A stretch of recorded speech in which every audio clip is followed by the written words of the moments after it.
The main one that stuck out was the cross on the wall. The larger one that was above where her pillow was had been either screwed or nailed into the wall, but it was turned upside down, and the bottom of it, where the nail or screw was, had scratch marks going all the way up and around to the top. So like it had rotated on the wall. This is an emergency broadcast. This is not a test.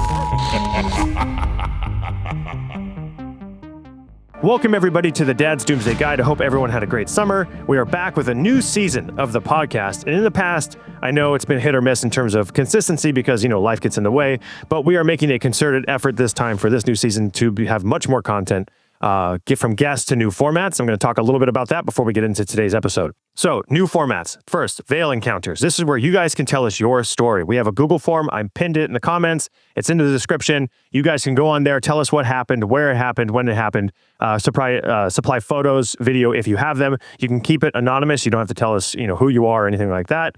And then if it meets a certain criteria, we will definitely talk about it on the show. Second is the Dad's Doomsday Guide casebook. This is where we're going to look at existing cases and hopefully some new ones as they come in, whether or not we believe they happened, the evidence for them, and then we'll give it a confidence score at the end. Third, Threshold Debrief. This is where we'll look at NDEs, near-death experiences, out-of-body experiences, mystical experiences, psychedelic experiences, and anything where someone is on the edge of life and death or this reality and the next, to analyze those, check them out, see the evidence and what happened. And fourth, The Bunker. Live Q&As where you guys can get on, chat with us, and we can talk about any topics that you want to cover or things that we've been talking about on the podcast. We've also started an email list, which is free. You'll get it once a month, no spam, with behind-the-scenes clips and other information that you don't get on regular episodes. And lastly, if this show has ever made you think differently or impacted you in a positive way, please consider supporting it at Buy Me a Coffee. It helps me continue to book guests and keeps the episodes coming. Good. We got all that out of the way. So let's get to the interview. Tim and I recently spoke with Will, a California law enforcement officer who responded to a death scene that was not normal. We're about to walk through what he saw. The names and locations are kept vague on purpose to protect privacy and for legal reasons. Enjoy. I guess, could you give people a little bit of information about your background, who you are, what you do, before we get into what happened to you?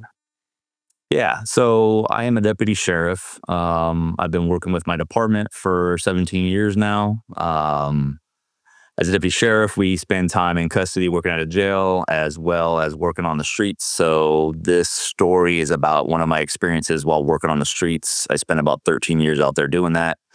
Through the course of my career, I've encountered a lot of crazy calls, stuff that, for the average person would kind of affect them via like trauma and emotion. But there are a few calls that I have in my memory that are pretty gnarly, and this is one of them that was kind of disturbing, and it still sticks with me to the day. So can't really talk about, names involved or locations, but I can say Sure. It's in the greater Bay Area near San Francisco is where I work. And this occurred in an unincorporated portion of the city. It was a home owned by a family that were running their own private hospice out of it. So I don't know that it was up to code by any means, but yeah, it was a pretty gnarly call.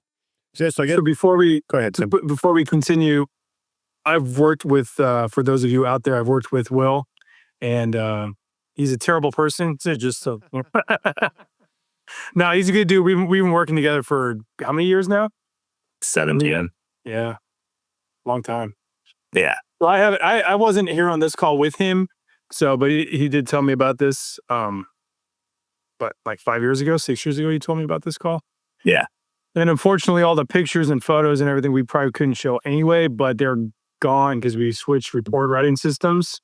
And yeah, so let me clarify on that. So law enforcement agencies use report writing systems. Obviously, the majority of our work we do, especially while you're working patrols, you write a lot of reports. It's not all, running around with your lights on and, screaming and yelling at people. There's a lot of documentation that we have to do. And over the course of the last 17 years with my department, we've been through 2 report writing systems, and we're about to go on to a third one. And that just has to do with the department not wanting to pay the licensing fees, or the licensing isn't available anymore. There's a multitude of reasons. And I don't know that this is necessarily why we changed to the report writing system that we have right now. But the old one, we still have access to it, but it's more like archival information. And so the pictures don't pop up, but the report does. The problem with the report is it's kind of jumbled as if it was using the wrong code to read it. So you can still see it there. You can see bits and portions of it, but because Tim and I tried to find it, and it just popped up all messed up, and like you could barely read it. So what would be for people watching a lot of this stuff? Everybody's, especially with paranormal things or weird or off things, everybody always goes, "Oh, of course there's no pictures," or "Oh, of course there's no video," or anything like that. But from a police perspective, even if it was available, what are the laws or rules surrounding that in terms of sharing that publicly? And so you just kind of let everybody know like how it's not possible. I mean, so people just don't think, oh, it's just, people telling another story without any evidence. Yeah. So a real easy, basic explanation is that if you had a family member that passed away, would you want pictures of their dead body passed around to the public? It's very personal.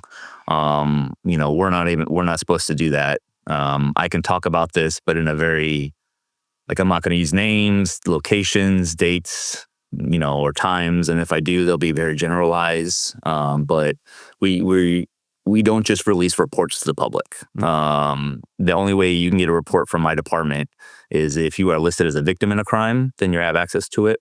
Or if you have an attorney that subpoenas the department and requests a copy of the report, i.e. if you're like a public defender or a private attorney and you want a copy of the report because your client's listed as a suspect in that report.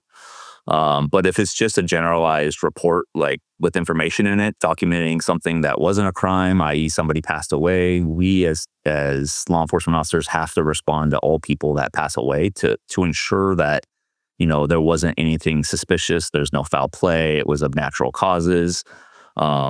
So that's typically why we don't just disseminate this information to the public. If it turns out to be something suspicious, as a beat cop, you end up calling the detectives and they come out and do an investigation. Sometimes they'll ask you over the phone what's going on. Most times, the average person would look at it and be like, hey, this looks like a homicide, or hey, this doesn't look right. They're only 22 years old and, they've got small puncture wounds on their forearm or something like that. Like, we're going to call the detectives out and they're going to come investigate it. And at that point, we just lock the scene down using, the crime scene tape and not let anybody in or out. Gotcha. Cool. Well, I guess to start it off, how did the call come out and kind of lead us into you getting to where this occurred? Again, as a law enforcement officer, anytime that there's a death, they call and report it to 911 usually, or they'll call the fire department, who then notifies us that there's been a death and we have to go over. As a deputy sheriff, we're typically deputy sheriff coroners. Our department's the one that comes and collects the deceased if there's anything suspicious. But in general, we get involved. Outside agencies, local law enforcement, police departments will call our coroner to see if the descendant can be released to the family for, family burial reasons, or if our coroner has to drive out there and collect the deceased person to do an investigation. So I received a phone call from our local fire department, and basically they said, hey, we're going to this house for a report of a dead person, and we need you to respond because, that's what we do. It's just this standard MO. This was, let's see, I was working graveyards at the time, and this was probably early morning, I don't know, maybe 5-ish in the morning, like right before I was scheduled to get off shift. And so myself and my partner was supposed to be en route, but initially it was just myself that was responding. And when I got there, fire had already arrived. They went in. They said, look, there's nothing we can do to provide life-saving measures. They checked to confirm that the person had no neurological activity, because if your heart stops working but your brain's still working, you can still be resuscitated. But if your brain stops working and everything's shut down, it's like you got no more battery juice. You're not going to be living anymore. And if you do, it's going to be bad. So they come out. They say, hey, the person inside, the deceased, is no longer with us. We can't do anything. This is the time of death that they gave us. And what fire will do is they'll say at this specific time when they check the body, they notice that the body was deceased or the person was deceased. And they'll say, hey, at 5:52 in the morning, they passed away. Doesn't mean they passed away at 5:52. That's just an official time they're giving. They could have passed away sometime before then. So I get on scene and it's just a fire engine and myself. So probably 4 firefighters and just me. I walk in and I notice it's a regular residential home, 1 story. And a lot of the areas in the house had been turned into hospital beds. So that right there was a warning flag. Like, hey, this is kind of weird. It's not a legit hospice location. Mm-hmm. And that was my first red flag. And the family that was in there, English was not their first language. So one of them luckily could speak broken English. I was able to communicate with that individual who directed me to where I needed to go. So I go into a back room of the house, and the second red flag I noticed was that this room was kind of off from the rest of the house. So you walk in the front door in the family room, there's like 2 hospital beds with 2 elderly people like sleeping. There's a kitchen, you got hallways and bathrooms and whatnot. And then you go to the back of the house, and that's where this person had passed away in their bed. And as soon as I walk into that room, first off, I'm like, okay, well, why are they separated from the rest of the other patients that are here? These are all things that are going through your mind right when you get on scene. You're noticing things, everywhere. Like, why is it this way? Why is it that way? Things that are red flags. And right off the bat, I already knew that this was going to be kind of weird because I didn't know if I had, they weren't providing proper medical care. Were they licensed to provide medical care? Are there actual licensed nurses here? Or do they have people come in and they're just roommates? Like, I had to get these answers or the questions answered later on. But those are the first things I noticed. So the call itself. So I go into the room and there's a not a hospital bed, but like a smaller, I think they're twin size for like little kids, pushed up against a wall in the back corner of the room. And there's 2 wheelchairs that are pushed up against the bed, so to act like bed rails to prevent the person from getting out of the bed. And that was a red flag. I also noticed that, so the room had so the family that was running this operation, they clearly were Catholic, and the room had a lot of crosses on the walls. They had a few paintings / pictures of Jesus on the walls, some crosses on top of a dresser or a nightstand. So right off the bat, I was like, wow, okay, they're really religious, but that coincides with their ethnicity. Mm-hmm. And I see the deceased person, and I'm kind of shocked, and that was where it kind of started. No, I just want to clarify. So the crosses on the wall, were they like big crosses, like big wooden crosses, or were they smaller, like the little? So they ranged in size. Most of them were smaller, maybe 3-inch, about that big. But there was one directly over where her pillow would have been. That was a bigger one, probably about the size of a human head. So I don't know, 8 to 10 inches. And then there was one that was on the back of the bedroom door. So as if you went into the room and closed the door, there was a cross on the back of the bedroom door. And so were those crosses throughout the entire house? Was there more in this room? Was there less in this room? Or so there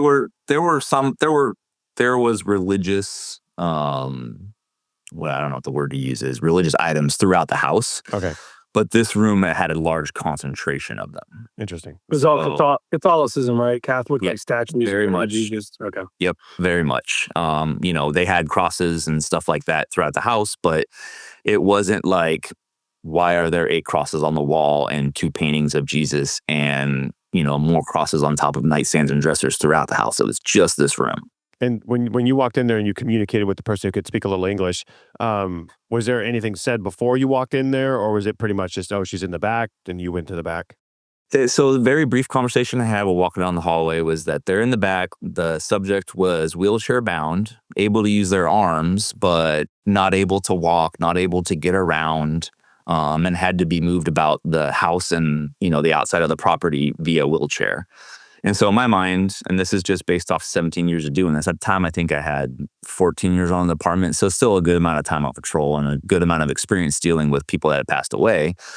In my mind, it was going to be either somebody that didn't have use of their legs, like not paraplegic or something to that effect, but maybe they were heavy set or bigger or something to that effect, or they had hip problems or leg problems. And when I entered the room, it was a completely different story. But they said basically, hey, it's a female. She's an elderly lady. She's wheelchair bound. And we woke up this morning and found her just like this. And that's all she said when I entered the room. I wanted to ask, were any of the nurses or anyone going into the room? So no, nobody was going in there. They were all... That's, from my experience and your experience too, that's odd, right? I mean, usually someone would be going into the room. Usually they go and they're upset. So they're going to be going checking on the person more, or looking around, just wandering. But yeah, the fact that no one was in the room is so typically when we go to, assisted living homes, because we go to those if there's somebody that passed away where there is legit medical staff on hand, sometimes even doctors. There's always a nurse or doctor or two that are staying with the deceased person while you're doing your investigation. We shoo them out for 5 to 10 minutes, check the room to make sure there's no signs of foul play, no signs of forced entry.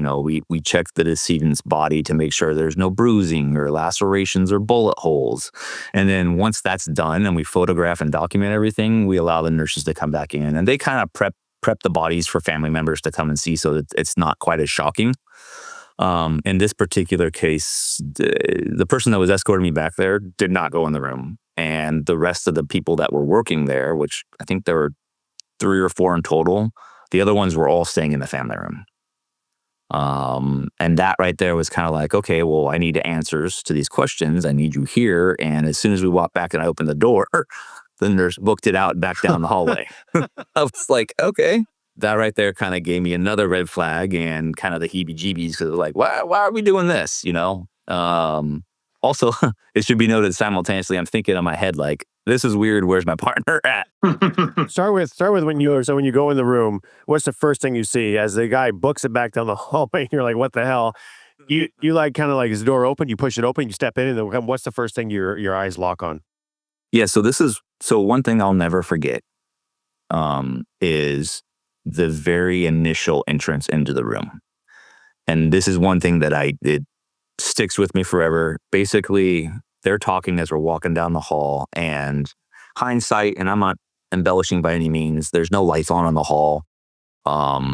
It's like you're walking down this hall to a room, the lights on in the room, so you're seeing light under the door. And I'm thinking in my mind, hey, I love horror movies. This is awesome. Like, these kind of things are cool. And then I open the door and I'm like, whoa. And so I turn around to ask, like, what is going on here? And I just see this little person walking back down the hall. And so I go in the room, and on top of all the Catholicism and all the items, the religious items that were in there, they had electrical cords taped to the wall because they didn't want to run them on the floor, because apparently it was probably too hard to push the deceased person in a wheelchair over electrical cords. So there's all these, literally extension cords taped to the wall with things plugged into it, going to lights into the bed. And so, I'm just kind of like, this is weird. I don't know if this is legal. Do I actually have a criminal investigation going on here? Because with that, now you're thinking, they're not doing this the right way. Did they cause this death? Right? Were they negligent in their care? Did they cause this death?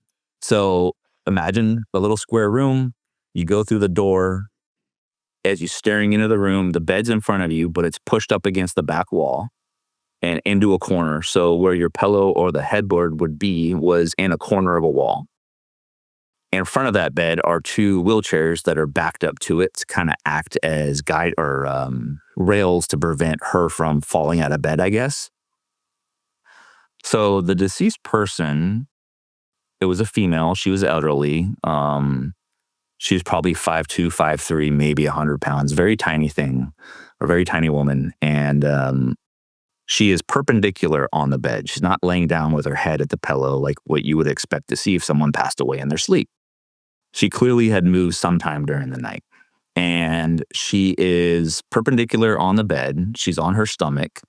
Her from her knees to her feet are pressed up against the wall. And So then she's face down in the bed? she's face down on the bed, Okay. perpendicular. Her knees and shins and her feet are up against the wall, like vertical on the wall. Her thighs and her hips are laying on the bed, face down. And from her hips to maybe her collarbone or her neck is draped over the side of the bed. And her head and her arms are looking forward, basically down the hallway, with her arms outstretched in front of her. So she kind of looked like a boop, boop, boop, little like a W almost, or it was very awkward. And that was the first thing that I saw when I walked in. The second thing I noticed was that there was a pool of blood, very small, but a pool of blood, and there was carpet in there, so it had soaked into the carpet, but it was directly underneath her face. Her face wasn't side to side. It was like her chin was resting on the carpet, right? And her arms were outreached in front of her, kind of going underneath the wheelchair. And she was basically, I don't want to use the word wedge, but for her size and her physical limitations, she was wedged between the two wheelchairs. Jeez. For the viewers watching this, anytime someone passes away, they go through a few cycles. The first thing that comes is rigor mortis, and that's where the body tenses up. And there are literally times where we go to calls for people that have passed away and they're in the middle of rigor mortis and you can't get them into a body bag because maybe their arms are outstretched or their legs are up in a certain position and their muscles are so rigid that in order for you to get them in, sometimes you might end up breaking bones to get them into the bag. It's just a natural process. Eventually that relaxes. Simultaneously, there's a thing called livor mortis, and livor mortis is the pooling of the blood in the lower extremities of the body. So if you could hypothetically take this lady out and put her on an examination table and flip her back over, you would have noticed that there had been pooling of the blood on her shins, on like right where her shins meet her knees in that area. So basically the blood had drained down to her knee area, but mostly along her thighs and her hips. And then as well as her lower extremities of her arms, on the undersides of her arms, it looked like really bad bruising, but it's where the blood pools and sits because your heart keeps it moving. And when your heart stops, the blood just sits where it's at. Also, you have to remember, because the blood pools and goes to the lowest points of the extremities, her head was at the lowest point with her arms, and your head has orifices, so your nose, your mouth, your eyes, your ears. Blood had started leaking out of those areas. So as law enforcement officers, we can utilize this to kind of get a very loose time of death. We as deputy sheriffs on the streets don't call a time of death, but we can say, hey, if rigors set in, the body's been here for 2, 3, 4, 5 hours. If livor mortis has set in, they've been here longer. But there's things that can adjust that, temperature or location of the body. There's a lot of things that can adjust that time frame, but in general, that's what we go by. So the fact that there had been rigor mortis and livor mortis that had set in tells me that she had passed away sometime during the night. And I'll touch back in on that later on, because after I do my inspection of the room, I have to go interview the people that are working there and get their statements. So I walk in, I see this poor little lady kind of jigsawed on the bed. There's blood pooling at her face. And I'm thinking, if she's wheelchair bound and she's that tiny and that frail, how did her body get to be perpendicular to the bed? Because by all accounts, and from later on speaking with the nurse that did speak some English, they would have to lift her up, put her in the wheelchair, and move her around. She was not able to sit up and put herself in a wheelchair. So and then how did her legs get like that? If she can't move her legs, how do they get straight up? So something about that was really weird. How about the walls? So the next thing that I noticed, so I initially do my inspection. So up to this point, it's suspicious to me, right? And like I said, I'm not a very religious person. I'm not really big into the paranormal. But the next part leading up to this was the part that I was like, this is weird. And why is it like this? So mind you, we have her separated from the rest of the patients at the house. We have nurses who don't want to go into the room. You go into the room and there's a bunch of religious items everywhere. You see the body and she is jigsawed on the bed in a way that she could not have done herself. And as I'm looking out throughout the room, checking to make sure that there's no forced entry into the window of the bedroom, making sure there's no signs of injury, I noticed that a few of the crosses on the walls were now upside down. Right. And I noted it in my mind that it was something that I had to tend to. And it was more brought to my attention by my sergeant who showed up on scene later on that it was way weirder than it should have been. But the main one that stuck out was the cross on the wall, the larger one that was above where her pillow was, had been either screwed or nailed into the wall, but it was turned upside down, and the bottom of it, where the nail or screw was, had scratch marks going all the way up and around to the top. So like it had rotated on the wall. And I'm like, thinking logically, I'm like, well, what nurse did this? She obviously wasn't able to do it. Why are they turning these crosses upside down? And there were a few others that were upside down on the walls, the smaller ones, but I think they were like sticky tape or something to that effect. But they had been moved as well. So you're saying that because of the positions where they were in her physical condition reported by the nurses in terms of what she could physically do, like it would have been very hard for her to get up there and spin these things upside down? Definitely. Okay. There's no, unless they sat her up or held her up to do it, there's no way based off of her physical impairments that she would have been able to stand. I mean, the cross is probably 2 or 3 feet from the ceiling, so probably 6 foot up the wall. Oh my gosh. And mind you, she's 5'2", so there's no way that she was going to be able to stand up and move that thing upside down. So was it do you know, you probably didn't look that close. Was it balancing on a nail, or was it another nail that was holding it in place upside down? So the nail that was initially put through the top of the cross was still in the wall. The one that had rotated around was it scratched its way around, and it was basically balancing on the wall upside down. The other one hadn't been put into the wall. That's so odd. Odd. So, and then the other thing we look at is signs of a struggle. Clearly the room didn't show that. However, a lot of the religious items that were on the nightstands had been knocked over or were laying on their sides. And there's no way to say whether they just fell, whether they got knocked over, whether they came in and cleaned and laid them down and didn't put them back up. But for a room that had that much religious items, my assumption is that they're of high importance and they're going to be put upright and properly placed and not just laying down on the ground. The 2 pictures of Jesus were still on the walls. They were fine. They may have been askew, but it wasn't anything notable. But the 3 or 4 crosses that were turned upside down was something that was weird. Loosely based off the rigor mortis and everything else, like you would kind of see some signs of if those nurses would have moved her in that position. Oh, yes, definitely. If the nurses had moved her in that position, they would have had to have done it sometime in the late night, early evening, based on the level of rigor mortis that had set in and based on the livor mortis. So meaning they would like right when she died, they would have come in there, moved her, then got left, let her sit there for hours, then contacted you guys. Hours, like the whole night. Okay. So it's probably not what happened. No.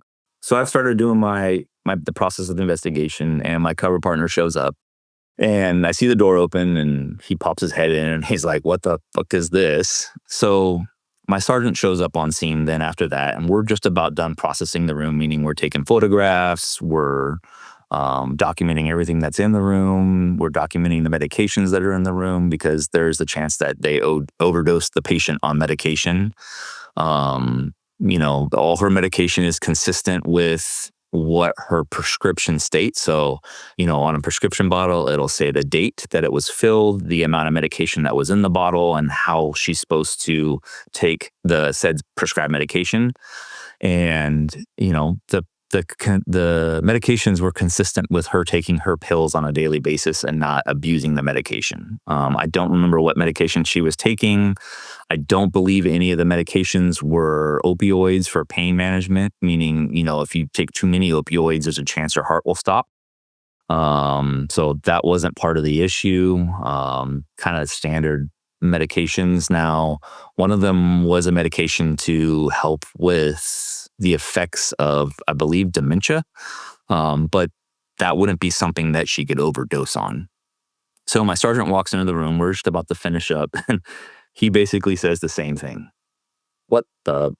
Because at this point now, the deceased person's laying on the ground and they still have rigor mortis going. So they're kind of like this on the ground on their back, and their faces, by this time, the blood is congealed or thickened up. So it looks like there's jelly on the patient's face because it had been sitting for so long, and blood doesn't always stay liquid. If it sits for long enough, it'll congeal and then it'll harden. Not harden, but it'll dry up. And at that point, the blood had congealed on her face. So, that was another indicator that livor mortis had taken place a little bit earlier than we were called. And so he walks in and he's looking around, and the first thing he says is, "What's up with the crosses on the wall?" And I'm like, I don't know, sir. I'm not religious. I don't know about that. I know that they're supposed to be the other way around. And so he walks over and he starts looking at the one above the headboard, and then he walks over to the wall that had the windows on it, or the window on it, and he notices the smaller ones that are turned upside down. He's like, I wonder if these were stuck on the wall upside down because they have like that two-way adhesive tape. And I'm like, I don't know. He's like, let's take pictures of these just in case. He's like, and he confirms, hey, did you get a picture of the overall room and kind of the messiness of the nightstands and the dressers with the religious items that were kind of laying down on their sides or knocked over? And I was like, yeah, we got all that. So at this point, I leave my partner in the room with the deceased person, and I have them call the coroner while I walk out with my sergeant to go speak with the nurses that were there. The people that were there spoke, I want to say it was Tagalog. They're Filipino. And the one nurse that kind of spoke broken English, she translated for the other members that were there. At that time, I don't think we had a translation service, and I'm not very good with technology, so I wasn't aware of using like a Google Translate or anything at that point. So we utilized the one nurse that did speak some English to translate for the other members of the family that were there taking care of the patients. So my interview with the nurse. So the first question that was glaringly obvious that I asked her was, why is the deceased person perpendicular on the bed in a way that suggests that she had been moved by somebody? And the response I got was, when the nursing staff last saw her, they checked on her at or around midnight. So that would have been 5-hour difference. The deceased person was laying on her back on her bed asleep, breathing. The nurse stated that she saw the rise and fall of her chest, which indicates that they are breathing. She could hear the patient, I guess, breathing heavily. She really tried to go into saying like, no, I saw her at midnight. She was alive. But the time frame for the rigor and the livor to set in didn't coincide with the 5 hours from when she was last supposedly seen alive and when they discovered her. So I brought that up to the nurse, and the nurse was very adamant about, hey, she was alive when we last saw her. And like I mentioned earlier, it's important to note that there are different things that affect rigor and livor mortis setting in. And some of those things are body mass, muscle tone, heat, humidity. And this was in the middle of the summer, so it was warm in there. But more importantly, how does a person who is wheelchair bound move their body into the position that we found her? And at that point, the nurse kind of got real quiet and didn't stop answering questions, but just her responses were, I don't know. And that's suspicious, right? That tells me something happened that wasn't supposed to happen. So another important question I asked was, why is this patient segregated from the rest of the patients that are in the front room? And the first answer I got was, well, we didn't have room for her in the family room. And to my response was, well, we're standing here in the family room and there's clearly vacant beds up here. So there were, I think, 4 beds in the family room and 2 or 3 of them were being used, but there was a vacant bed. And their response was, well, that person just moved out of here. I don't know if that's true or not. I wasn't able to follow up on that at that very moment, but in front of me was a vacant bed and I had a patient who segregated from the rest of them. So that was her initial response. And then I went back and re-questioned her about the same questions at the end of my interview with her. And at that point, she said, well, no, she screams a lot. She has violent outbursts, meaning when they go in to help her, she'll swat their arms and hands away. I don't know how violent a tiny old woman can be, but they were concerned with her screaming, keeping up the other patients at nighttime, and that she did suffer from dementia. I believe there was Alzheimer's involved as well and a few other medical complications. But basically, they had a patient that was unable to control their outbursts, and they were a disturbance within the house, so they segregated that patient. And then I got to the question of, like, hey, I see that you guys are Catholic. What's going on with all the crosses in the room? Why are they upside down? And she's like, oh, I didn't know that. I didn't see them. She wasn't aware of it. And I'm like, and at that point, that was the point when I noticed that she was kind of looking, and I didn't realize this, but one of the family members was standing behind me, not close, but at the other side of the room. And she was looking over my shoulder at the other family member. And I'm like, I turn around, I'm like, oh, hey, sir. And it was an older, elderly gentleman. And I'm like, hey, do you mind just kind of going away so I can do my interview real fast?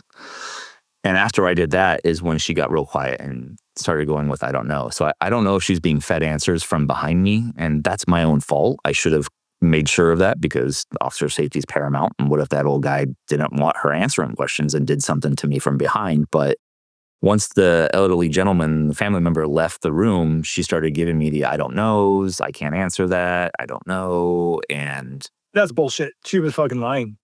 clearly she didn't want to be in that room, and that there was something in that room that was bothering the family members. Another important question that I asked her was who was primarily in charge of her care? And she said it was her. And I said, so if you're in charge of her care and you're telling me you saw her at midnight, she was alive, and she's now dead at 5 a.m, and all these things that are contradicting timelines, i.e. rigor mortis, livor mortis, why aren't we going in there more often to check on her? What's going on with that? And she said, well, she's, a very unruly patient and she's hard to work with. So we don't like going in there. And okay, well, why didn't you release her to a different hospice or care home? Without saying it, she basically was saying, hey, we need the money. So we took her on as a patient, but we don't like dealing with her because she has these tendencies that are abnormal and they're outbursts. But a lot of dementia patients and Alzheimer's patients have these outbursts because they don't know where they're at or what they're doing or what's going on, and they get scared. And it's perfectly natural, and it just requires a very calm nurse or a family member to stay with them and reassure them that everything's okay. I don't believe that was happening here. Now, I don't know if it wasn't happening because they couldn't handle a tiny little old woman, or they were so religious that they thought something else was going on. So that's where we go into the role of gray. Like, was this a call where there was true evil or some sort of demonic entity in the room? I can tell you, hindsight, walking into that room, trusting my spidey senses, there was something wrong in that room. Everything that I've said, painting the picture for what was going on, made me think that there was something wrong going on that wasn't natural. But the hard part was determining whether it was a negligence issue or there was some sort of, I'll say it, evil in the room. And like I said, I'm not a religious person. I'm not too big on the paranormal stuff. So I'm not able to determine what it was. In my books, being a cop, we're very black and white. We don't live in the gray that often. We use discretion on a lot of calls, but... Except me, I live in the gray. I love the gray. being black and white, I had to go with like, hey, there's negligence here. And so when I wrote my report, I documented everything that I saw and ended up forwarding it over to basically like the adult protective services so they could come and investigate that house later on. And I was told, I don't know, maybe 2 or 3 years later that they had shut the house down and it was a result of my investigation there. But, I always wanted to reach out to whoever did that investigation from Adult Protective Services to see if they had the same feelings that I did when I went in there, or if they weren't there because a lady had passed away and they took her out of the house and there was no longer that evil energy there. I have a couple of questions. How did you feel, other than like the spidey sense, what did you feel in your body? Did you feel anything specific? Did you feel uneasy? Like nauseous? Did you feel like? Yeah, because I would clarify that for Tim, because you guys go into those rooms a lot. I know, Tim, you've had this. I mean, most cops have seen dead bodies, but the icky feeling that scenario is anyway, versus was it something different than that? No. So the fact that so us as cops, when we go on scene, whether we believe it or not, we have this level of confidence when we walk, right? We're there, we're in charge, we're handling the call. All that went away right when I opened that bedroom door. I opened that bedroom door, and the first thing that went through my mind, other than what the fuck is this, was where's my cover partner? Maybe there was a slight hint of me being scared. Yeah, I was going to say, so that's probably a little fear in there. I would say, 100%. Yeah. So, it's we encounter things all the time that would be scary to the average person. And for us, it's an adrenaline rush. It's just, Right. Hey, we got to get there, handle the call, take control, and do what we do as cops. The thing that was initially got to me was, this doesn't feel right. Like there's something here that's causing me to have an internal fight or flight response. Like, I don't want to be here. This isn't normal. Get me away from this house. Let me go chase a bank robber. Let me go get into some gnarly shooting call. Let me go handle a domestic violence call. I feel comfortable on those calls. You dealt what the nurse did and just booked it down the hall. Right. So is you being kind of analytical and logical, just from your interaction here, you don't seem someone who's like flights of fancy, like, yeah, demons. But when you walked in there, do you think if you were playing kind of the opposite side, do you think it was because of the body position initially? Or what do you think gave you that fight or flight, which was a little different if you're walking and looking at it from both angles? If I could nail it on the head, and again, I'm not a person that believes in that stuff, but if I could nail it on the head, when I walked into that room and closed the door behind me, I did not feel alone.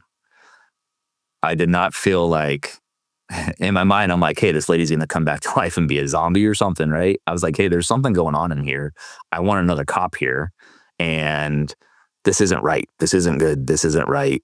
I've never seen something like this. And, you kind of felt like there was a presence in that room, but it's hard because I never experienced that. And I can't say that's what that feeling feels like.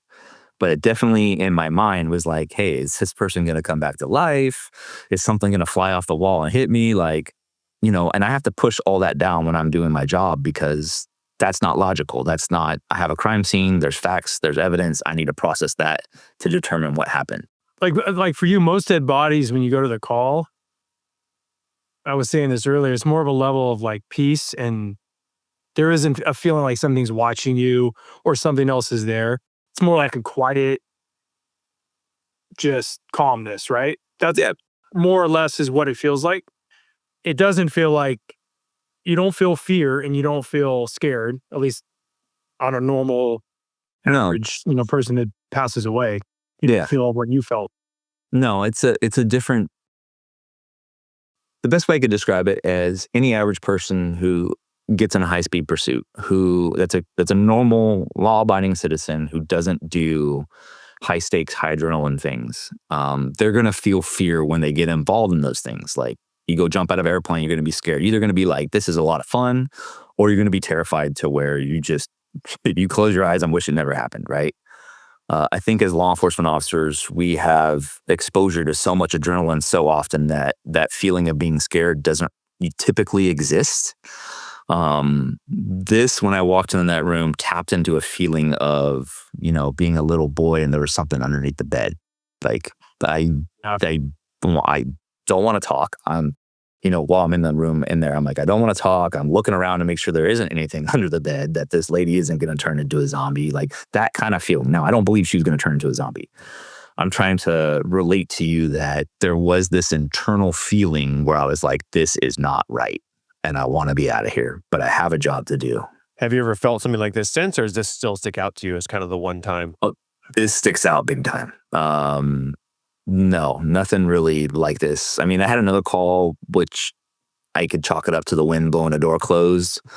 That kind of evoked that feeling, but this is the only one call in my career where it was legit being scared. It wasn't a like, okay, my adrenaline's going to kick in and it's fight or flight and I choose to fight. This was, I don't want to be in this room anymore. I'm going to go hang out with the nurses. I'm curious what about the gentleman who was behind you during the interview? Did you ever go back and have contact with him? Yeah. Okay. And was there anything peculiar about him, or was it pretty straightforward after that weird interaction with the nurse? So there was not elderly, but an older man and another older woman that were there. And I don't know if that was the daughter I was speaking with, or if they were, sister and husband, or whatever their relationship was. But through the first person I spoke with translating, the other two just gave very blanket statements. Hey, we were asleep all night. It's her job to check on the lady. We don't know what happened. We woke up at 5 and she told us when we came downstairs for breakfast that she had passed away. They would not provide answers as to like, hey, why was her body like this? Why are these crosses upside down? Why is there so much why are there so many religious items in this room? They just would not provide answers. They just deferred to her every time.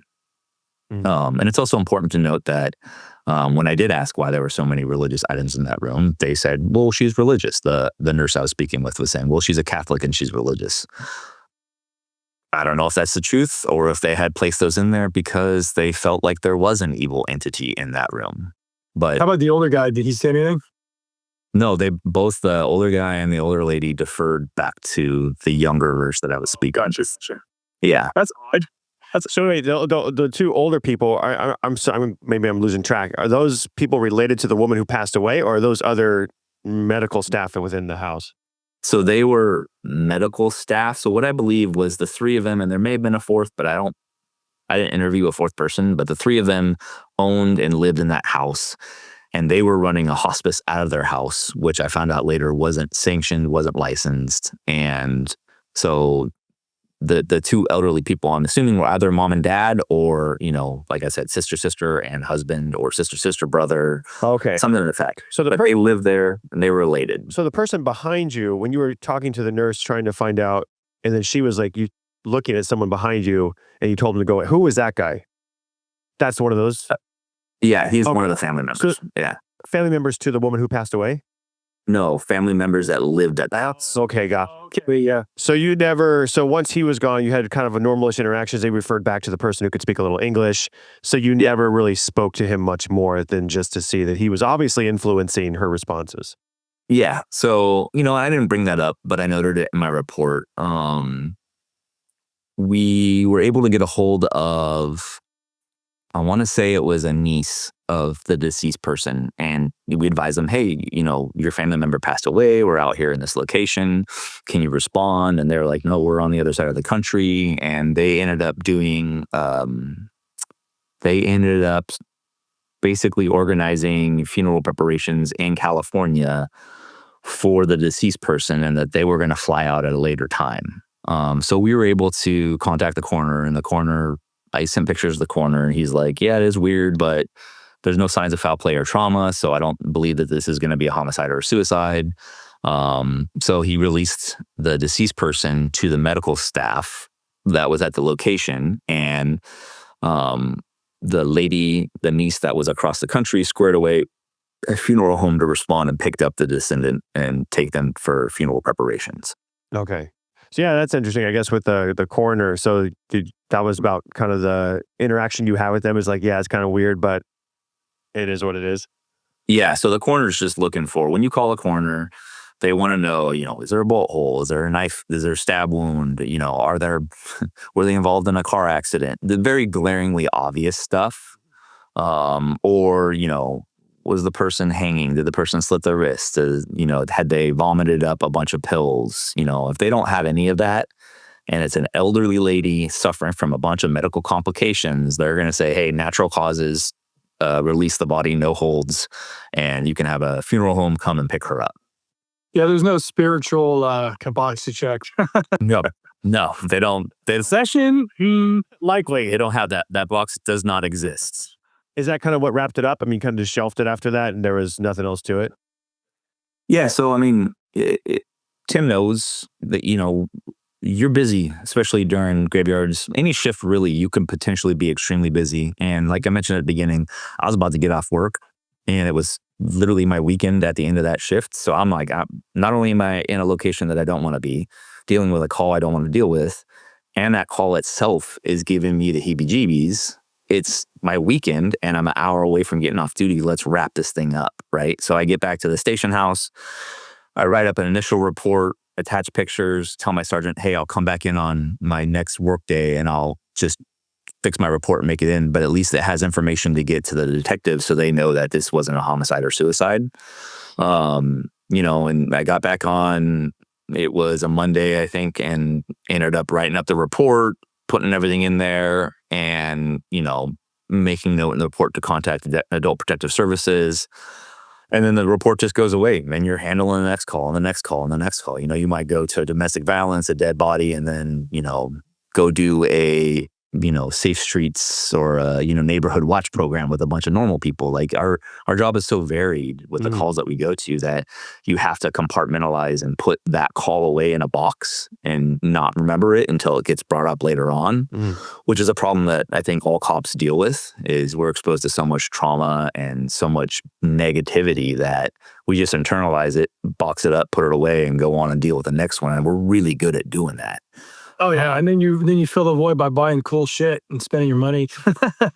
Yeah. So, no, the report was written. It was submitted. I don't think I talked with my partner about it a couple of times after that. Sergeant never brought it up, and he clearly, the first thing he noticed after the body was the crosses. And I don't know if he's religious or not, but the fact that he noticed that right away was another red flag. Like, hey, that ain't right, man. What's up with that? And I don't know if he was into that kind of stuff, but I know this. I would have noticed that immediately. Yeah, Dude, well, that would have been like out of a horror movie. That's like, you're like, what? It really is. And to dissect this, if you had taken the crosses and the religious artifacts out of the room, it would have just been on its face a negligent death. I think that they hadn't taken care of the patient throughout the night, and that somehow the patient was able to pull herself over and wedge herself. Like, there would be no way to explain that other than that it would have been a negligent death. But you put all the religious artifacts in there, you accompany that with they have her segregated from the rest of the family. You have interviews with, I don't want to call them witnesses, but the people that were taking care of her saying that, no, only one of us goes in there. We don't like going back there, and she's very hard to deal with, even though she's a tiny little old lady that is wheelchair bound. Like, all of that adding up, there's something going on that wasn't right. There's a guy that was on Rogan. His nickname was the Sheriff of Baghdad. Oh, yeah. Dude had like 200 kills or something like that. And he was saying, like, there's this feeling where you feel sick to your stomach when you encounter evil. And I touched on that saying, that kind of was the feeling I was feeling when I went into that house, because it's like a knot in your stomach. And we basically came to the conclusion that, cops like control. We bring order to chaos. We try to. Our job is all about controlling scenes and situations and making sure everybody's safe. And when you subconsciously know that you are unable to bring control to a situation, or you're dealing with something that you don't know how to fight or take control over, not like with your hands or a gun or extra bodies, but it's like, hey, I don't know what there is, but I don't know how to fight this thing. You get this fight or flight that is this extreme flight feeling where you feel nauseous, or you get a knot in your stomach, and you're like, this ain't right. And that's exactly what I was feeling when I was in that room. Yeah, that's crazy. No, it's easy to brush it off, when you're dealing with something like you're just trying to deal with the problem or the issue at hand. And then afterward, you're like, wait a second. Mhm. Because I would feel that way now. I feel that way, not sick to my stomach, but depending on where I'm at, like is the energy a little more. You would just walk out. I'll just leave. I'll just like, I'm out of here. I'll just walk. I'll just leave. He's there a couple times. I turn around and I'll leave. He'll talk. I'm gone. Yeah. But we know that's what, he knows that's what I do. If I'm like oversighted. most people don't like dead bodies. It's that simple. Yeah. Mhm. You can see a dead dog, a dead cat, especially if it's your own. You feel sad because it was a family member. But if you see another dead thing, people just are like, "Hey, that's death. I don't want to be around death." That's just a natural reaction, and I think that reaction in Tim is a lot stronger because he and I have had multiple calls when they were all just like, "Hey, elderly person passed away in their sleep," and I will go in and I'm like, "All right, start documenting," and I'll turn around and be like to say, "Hey, Tim, we gotta roll the body over, check to see that there's nothing on the back," and dude's like already on the other side of the city. Oh my God. Well, Will, thank you so much. I mean, I really appreciate you coming on, taking the time to explain it for everybody. I hope people found it interesting. We'll try to have more like emergency services people on to talk about stuff. Yeah. All right. All right, gentlemen. All right. Thank All you right, very buddy. much.